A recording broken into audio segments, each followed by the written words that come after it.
by 2030, the connections will start to be made between artificial intelligence and the human brain. We've been through a process of preparation, of getting people, first of all, stage one, addicted to technology that they hold, holdables, smartphones, tablets. That's basically achieved. You just have to walk through a city and you see the addiction. And they're targeting specifically the young. Why? Because the young of today and the children of today are going to be the adults when they want to bring this AI connection in full blown.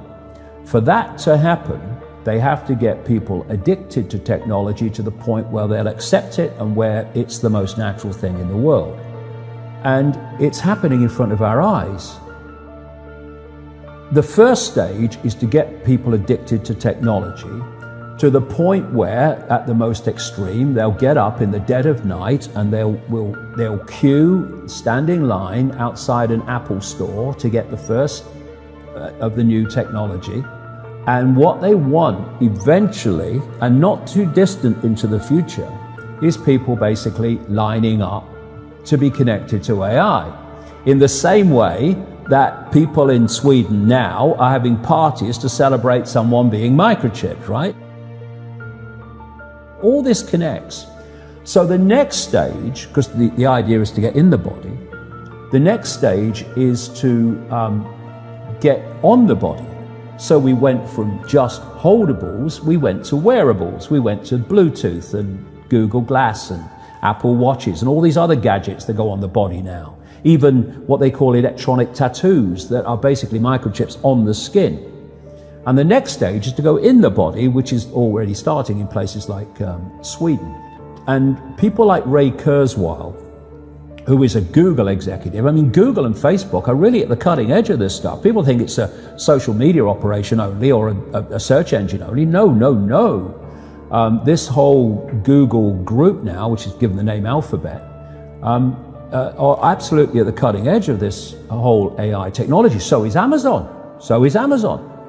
Amazon's got contracts worth hundreds of millions of dollars with the CIA and the Pentagon for cloud services and stuff. Yeah, they have massive data services. Massive, yeah. Consumers don't see. So the idea is to take this on. And what Kurzweil is saying, and he claims an 80% success rate in his predictions of incoming technology and when it will come in. But, if you know when it's going to come in, then you've got a great chance of predicting it, haven't you? It's like, if you know when a stock market's going to fall because the people you are connected to are going to make it fall, well, you're going to get out just before it falls, and you're going to get in just before you know they're going to push it up. You don't have to be, Nostradamus if you know the script. This is the sales pitch, and this is why they're telling you. The sales pitch is when we connect to artificial intelligence, we'll be superhuman. That's what the sales pitch is. That's his sales pitch. Right. That's going Siri, to be the sales pitch. Alexa, all these things. Yeah. What you've got is the idea that connect to AI and you'll become superhuman intelligent.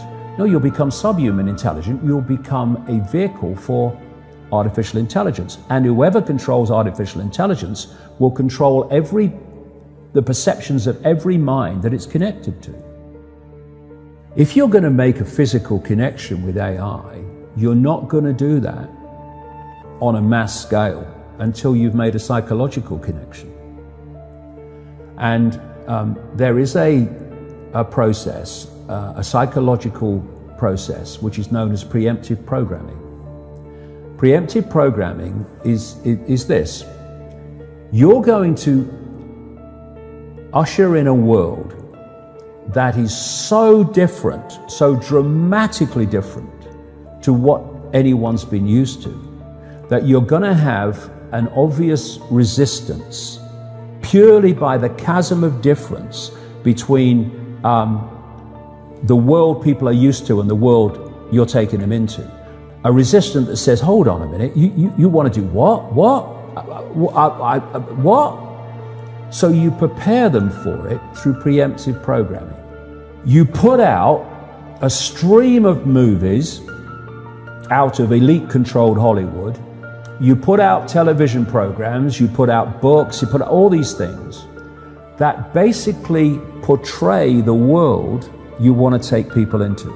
This is why you've seen so many movies about control by robots, control by technology, of synthetic humans. You have the dystopian society being portrayed and portrayed and portrayed. And what that's doing, it's making the subconscious, to an extent the conscious mind, familiar with the world you want to usher in. So when you literally start to bring it in, there's not that chasm that there would have been before.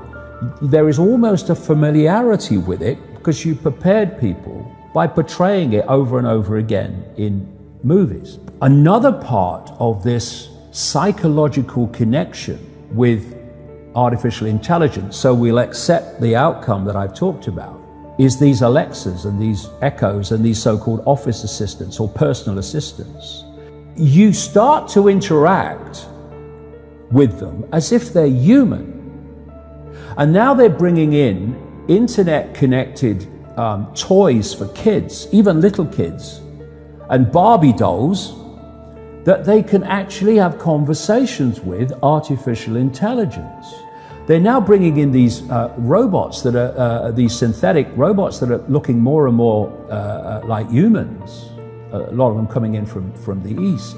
And this is a whole psychological process of familiarizing us with artificial intelligence, to getting people to interact with it until it becomes the most natural thing in the world.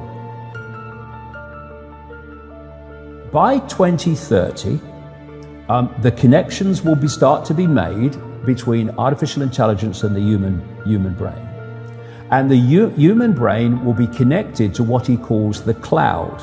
Another name for this is the smart grid, basically to artificial intelligence. As time passes, artificial intelligence will be more and more of human thinking and human perception until basically it's the totality of human thinking and human perception, at which point we won't be human anymore in terms of the consciousness processes we are using today. We will be artificial intelligence.